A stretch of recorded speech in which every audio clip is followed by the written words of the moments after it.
పల్లెటూరు నుంచి ఎదిగి ప్రపంచ మహాసభల్లో పాల్గొంటున్నందుకు ప్రతి పల్లెటూరుకు నేను ప్రతినిధిగా భావిస్తున్నానండి. నేను పదర అనేటటువంటి ఊరిలో ఉంటాను.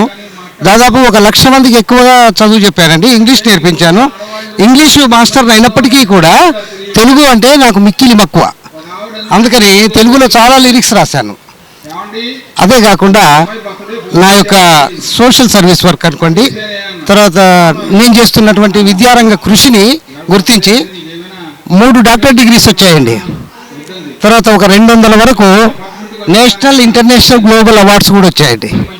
కాబట్టి నేను చాలా సంతృప్తిగా ఉన్నాను. ఈ సందర్భంగా పదర అనే ఊరు నాగర్ కర్నూలు జిల్లా మేడం, మాది తెలంగాణ, శ్రీశైలం దగ్గరలో ఉంటాను నేను. కాబట్టి ఆ భ్రమరాంబ తల్లిని దృష్టిలో పెట్టుకొని ఒకటి రాశారు, దేవాలయంలోకి వెళుతూ రాశాను. దాని గురించి ఒక 2 మాటలు. బహుచల్లని మా తల్లి భ్రమరాంబాదేవి, బాధలను బాపుటకు బాటలను చూపు తల్లి, బహుచల్లని మా తల్లి భ్రమరాంబాదేవి. మల్లయ్య సన్నిధిలో నన్ను మరచి పోకమ్మ, ఈ భక్తిని దీవించి తోడుగా నిలవవమ్మ. ఇలలోన నిన్ను మించి నాకెవరూ లేరమ్మా, కలనైనా కనులు తెరచి కరుణ చూపవమ్మ.